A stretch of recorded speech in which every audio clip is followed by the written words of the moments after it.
Për çfarë arsye ti pikëllohesh? Sa është provuar pejgamberi sallallahu alaihi wasallam? A e mërzit ti ndonjëherë që me vite të tëra të ka ik namazi? A e pikëlluar ti sot që në ditë gjumaje të ka ik namazi i sabahut? A e mërzit ndonjëherë? Është mërzit gjunau se si ka humbe ekipi i zemrës, se mërzit e shti në jetën tënde. Pse pikëllohesh?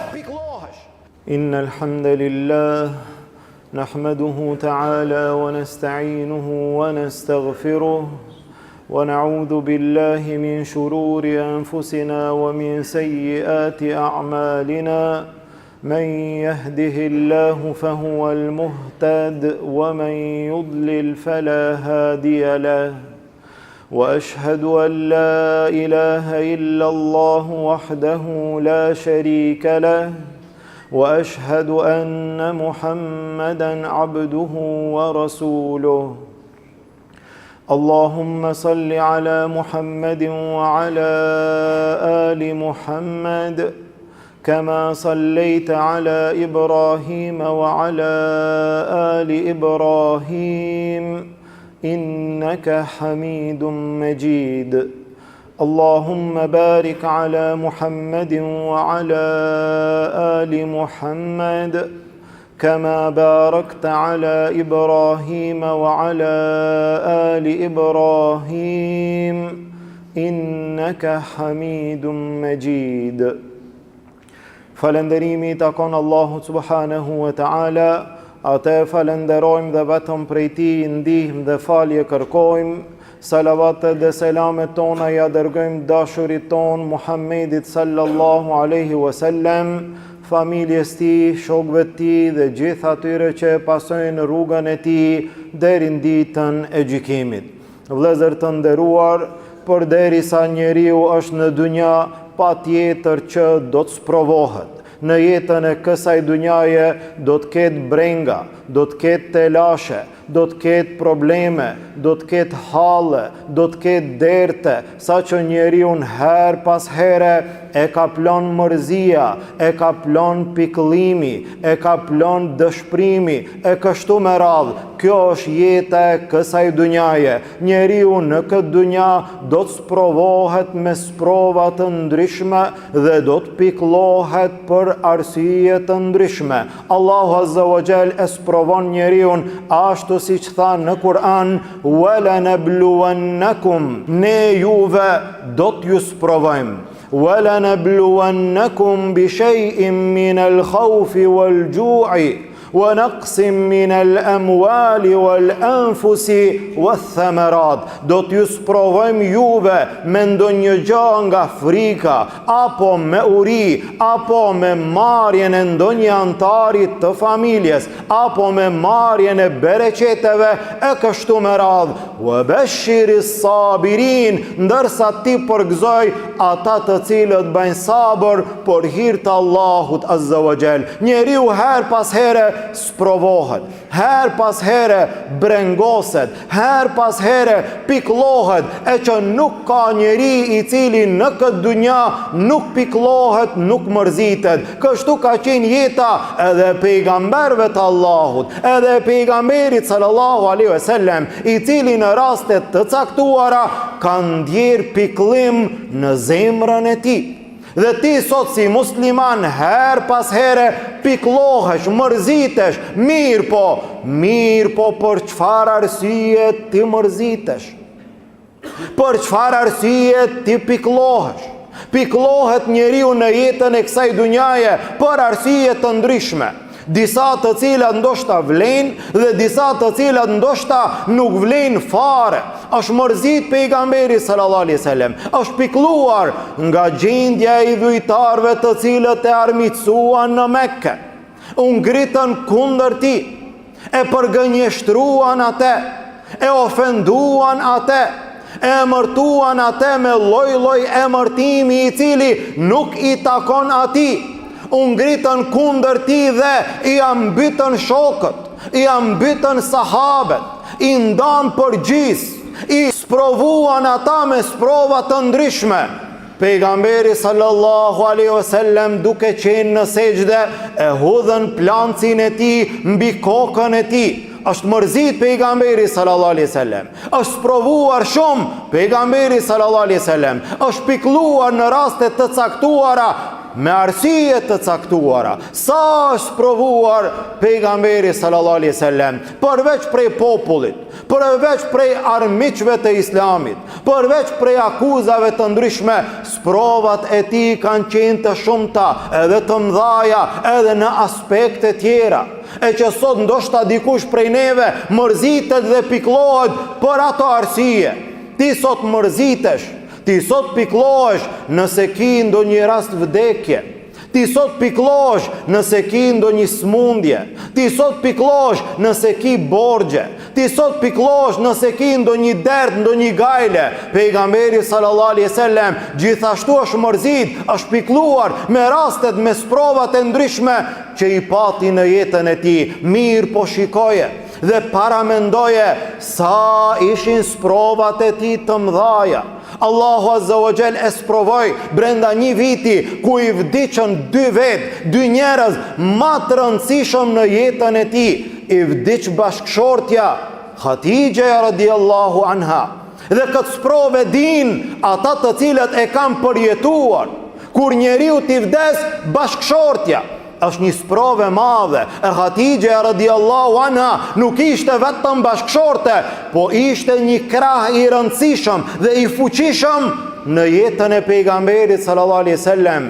Dhe gjithashtu i vdiq Migja, xhaxha i tij Ebu Talibi, i cili gjithashtu ishte një krah dhe një mbrojtje e madhe në jetën e pejgamberit sallallahu alaihi wasallam. Saqë në histori ky vit u emërtua si Amul Huzni, viti i pikëllimit. U pikëllua pejgamberi sallallahu alaihi wasallam. Mirë, po përveç kësaj, Allahu Azza wa Jall e sprovoi edhe me vdekjen e evladit, me vdekjen e fëmijëve. Allahu na i lehtësoft sprovat tona. Allahu mos na sprovot me sprova të cilat ne ndoshta nuk mund t'i përballojmë. Pejgamberi sallallahu alaihi wasallam u sprovua nga 7 fëmijë që ja dha Allahu Azza wa Jall, me dorën e tij i varrosi 6 prej tyre. Vajzën e tij Zejnebin, e cila vdiq duke qenë gjallë pejgamberi sallallahu alaihi wasallam. Vajza e tij Rukaje, vajza e tij Ummu Kulthum, djali i tij Abdullahu, djali i tij Kasimi, derisa kur erdhi momenti që i vdiq edhe djali i vogël Ibrahimi, pejgamberi sallallahu alaihi wasallam e lëshoi atë në dhe, e mbuloi atë me dhe. Dhe në ato momente i pikluar i rjedhën lotët. Abdurrahman bin Aufi tha: ja Rasul Allah, a edhe ti qanë, a edhe ti të rjedhin lotët, a edhe ti piklohesh? Tha pejgamberi sallallahu alaihi wasallam: innaha rahme, ajo është mëshirë, ajo është rahmet. E pastaj tha: innal ayna latadma, vërtet syri loton. Wal qalba yahzan, dhe zemra mërzitet, dhe zemra piklohet. Në raste të ndryshme që na ndodhin në jetë, zemra piklohet, zemra mërzitet. Mirë, po ne nuk themi përveç se atë që Allahu Azza wa Jall me neve është i kënaqur. Ndërsa me vdekjen e Ibrahimit ne jemi të mërzitur, ne jemi të pikluar. Nga 7 fëmijë i varrosi 6 prej tyre i mbeti gjallë vetëm Fatimeja radiallahu anha. Dhe përveç kësaj sprove u sprovua dhe me shumë sprova të tjera. E në një prej rasteve më të vështira dhe më të rënda ishte akuza e nderit të pejgamberit sallallahu alaihi wasallam nga goja e munafikëve.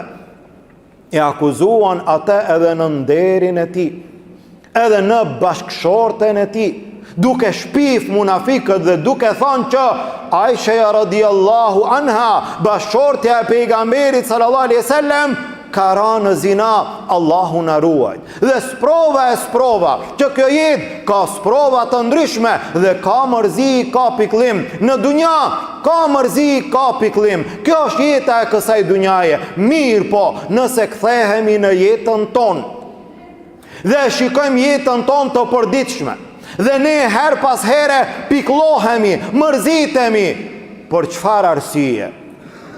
Piklohesh ti nëse ki ndonjë sëmundje, piklohesh ti nëse ki ndonjë rast vdekje, piklohesh ti nëse ki ndonjë problem, ndonjë telashe, e kështu me radhë. Mirë, po në sa raste ne piklohemi për gjëra të kota. Pse mërzitesh ti në jetën tënde? Pse piklohesh? Disa prej njerëzve piklohen për arsye të haramit, nga se ju kanë dështuar lojrat, nga se ju kanë dështuar planet, nga se ju ka dështuar harami. E sa dallim i madh është ky ndërmjet dy piklimeve. Dikush piklohet, mërzitet, pendohet për shkak se i ka bo gjunah Allahut Azza wa Jall. E dikush piklohet për shkak se nuk pati mundësi që ta realizon gjunahun e tij. E ne sot sa piklohemi për një gjë të tillë? A je pikluar ti ndonjëherë? A je mërzit ti ndonjëherë që me vite të tëra të ka ik namazi? A je pikluar ti sot që në ditë gjumaje të ka ik namazi i sabahut? A je mërzit ndonjëherë? A je pikluar ndonjëherë që sa gjuna i ke bënde Allahut Azza wa Jall? Të ndalesh pak me vetveten dhe të brengosesh, dhe të piklohesh, dhe të mërzitesh për gjunaat e tua të cilat ti i ke bë gjatë jetës tënde. Pse piklohesh ti? Piklohesh vetëm në rast vdekje? Piklohesh vetëm në rast sëmundje? Piklohesh vetëm në ndonjë rast problemi?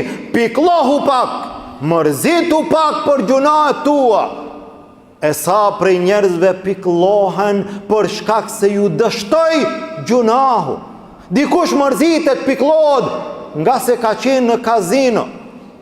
Mirë, po dikush piklohet për hir të Allahut, se ka bo gjunahun dhe pendohet. Dikush piklohet vetëm si ka humb paret. Mirë, po për gjunah ai as që e ka gajle. Piklohu ndonjëherë, piklohu për gabimet, për gjunahet tua dhe Allahut Azza wa Jall. Dikush piklohet, mërzitet pse ka qenë në lidhje të ndaluar në haram, ka rënë në zina, dhe dikush piklohet pse e ka tradhtuar harami. Njerëzit piklohen për arsye të ndryshme. Mirë, po ti si musliman, për çfarë arsye piklohesh?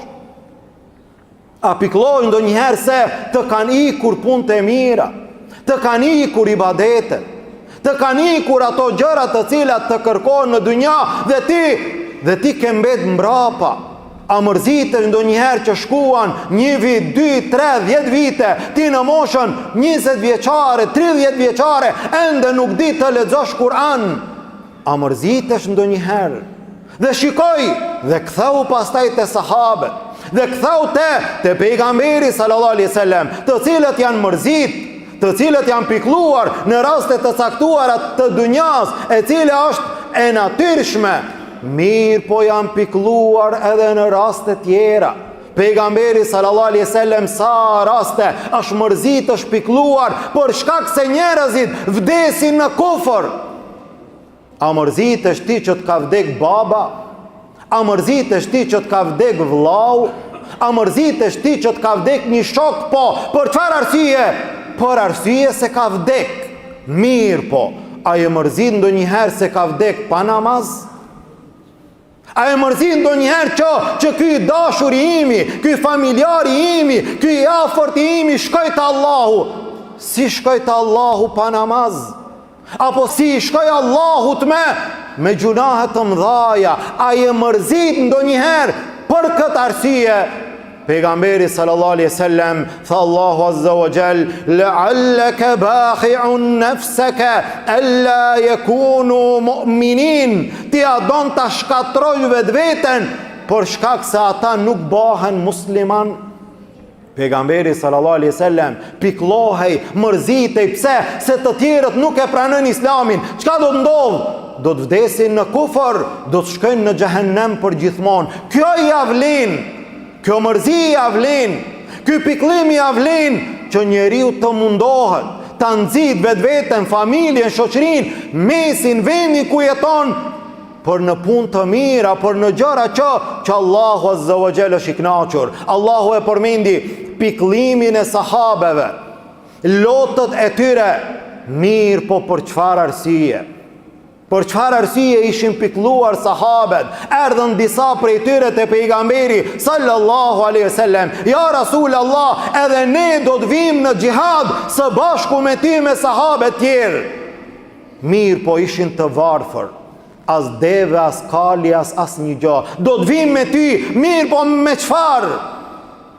Tha Allahu Azza wa Jall, "Qul la ajidu ma ahmilukum alayh." Po më vjen keq, ama unë nuk kam me çfarë t'ju marr juve. Subhanallah. Tawallau wa a'yunuhum tafidu min ad-dam'i hazanan alla yajidu ma yunfiqun. U kthyen këta sahabe të varfër, mirë, po duke ju rrjedh lotët. Për çfarë arsye? Nga se nuk kanë mundësi të marrin pjesë në ibadet. A je mërzit ndonjëherë për një gjë të tillë? A je pikëlluar ndonjëherë për një gjë që ti nuk e arrite? Mirë, po me te nuk fiton dunja, me te fiton ahiretin, me te fiton xhenetin. E në sa raste njerëzit mërziten për gjëra të kota, për gjëra banale. I gjenë të ri musliman të cilët sot mërziten për gjëra të cilat nuk vlen as të përmenden. Në kohën e kampionatit që të ri të caktuar mërziten se ka humb filan ekipi apo ka humb filan ekipi. Po ti çfarë lidhje ke me atë? Asnjë lidhje. Ama është mërzit miskini. Është mërzit gjunau se si ka humb ekipi I zemrës. Kush është ai? Për çka ti sot po mërzitesh? Për çka ti sot po piklohesh? Besimtari edhe nëse piklohet për arsye normale që I takojnë jetës së kësaj dunjaje, apo piklohet mërzitet për atë e cila ka të bëj me fenë Allahut Azza wa Jall, besimtari duhet të mundohet që edhe ndjenjat e tij, edhe shpirti I tij, edhe zemra e tij të frymon në atë mënyrë që Allahu Azza wa Jall është I kënaqur. Ne lutim Allahun Azza wa Jall, Allahu të na bëjë fjalët tona që të jenë në rrugën e Allahut. Allahu të na I banë veprat tona të jenë të nështruara ndaj fjalës së Allahut. Allahu të na I banë edhe ndjenjat tona të jenë në atë mënyrë që Allahu Azza wa Jall është I kënaqur. E lutim Allahun Azza wa Jall, musliman kudo që janë, Allahu t'i ndihmon. Gjendjen e tyre Allahu ta lehtëson. Të varfërit tanë Allahu t'i pasuron, të sëmurët tanë Allahu t'i shëron, të vdekurit tanë Allahu t'i mëshiron. Lusim Allahun Azza wa Jall nga dënimi I tij të na shpëton, në xhenetin e tij të na bashkon. Amin. Walhamdulillahi rabbil alamin. Wa subhanaka Allahumma wa bihamdik, ashhadu an la ilaha illa ant, astaghfiruka wa atubu ilayk.